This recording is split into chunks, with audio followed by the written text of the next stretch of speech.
All right, welcome back. We continue here. Bob Pompeani and Drew Fillipponi with you tonight at 412-575-2600. Let's go to the Twitter mailbag here, Pony. Jeremy Hillman says, why don't the Pirates just come out and say they are rebuilding instead of expecting everyone to believe they are contending? And then we have this one from Mark DeStefano, wondering if Colin Moran can play first base. And I would assume that means moving Josh Bell to outfield. Would you like that? I want to get my best hitters in the lineup, and man, if we're really looking at their situation as if like they have to shoehorn in and get Colin Moran in there. He did have a pretty good year. He's okay, but I said he had a pretty good offensive year. Sure. I mean, I honestly want them to trade Marte to, at some point in the season, get rid of Chris Archer. For what? What would you do for Marte? What would you want? What would I want? Yeah, what would you want from Marte? What do you think you can get from Marte? I honestly don't think it's as much as maybe Pirates fans are hoping or even the organization is shooting for. You know, I think pitching is more in demand than a center fielder who couldn't stay healthy last year. And, you know, the defensive metrics say that he's not, you know, Mike Trout out there anymore. So, to me, he's getting close to that McCutchen point when they traded him. Right.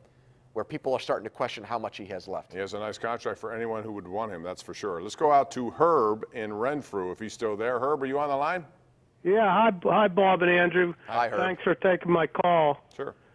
I wanted to talk about Mike Tomlin's coaching tree. I think he's a good coach, guys, but I don't see any up-and-coming young assistants on his staff. Joey Porter sure didn't work out. What do you guys think? I agree 100%. Yeah, I think Joey Porter had to leave, and I think they, and honestly, to be honest, and if I'm looking at it from my point of view, Bud Dupree excelled once Porter left. And Keith Butler went and took more of a hands-on role with outside linebackers. But they need some fresh ideas. I mean, they need to do something like when Mike Munchak came in, and Mike Munchak did not have, you know, an experience with Mike Tomlin. He didn't really come from the Steelers family, but they just thought he was highly qualified to make a very important part of their team, offensive line play better. John Fossil, who Mike McCarthy hired, was a free agent special teams coordinator who is considered the best in football. But the Steelers didn't make an offer. Where are the coaching changes that were alluded to from Mike Tomlin at the end of the year? Yeah, Ray Sherman's going to be one of them. Is he? You would think. He was brought in after Coach Drake died. Right. Okay, but he did a good job with Deontay Johnson. I don't know. But I thought that was it. It was just sort of an interim 1 year and then done. We'll see. Maybe that was what he was alluding to. All right, let's go out to Bill in McKeesport. Hey, Bill, welcome to the Sports Call. Go ahead. Hi, Bob. Great show. Thank you. Listen, this is in regards to the NFL overtime playoffs. Using, say, the Steelers and Baltimore as the two teams. During the coin toss, Baltimore wins, okay? During their possession, they give up the ball. The Steelers recover. Now, could the Steelers win on a field goal? Yes.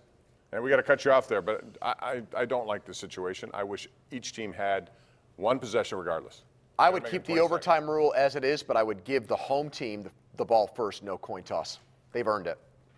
Okay, interesting. But you like both teams handling the ball at least once? I prefer that, but that's what I prefer too. Yeah.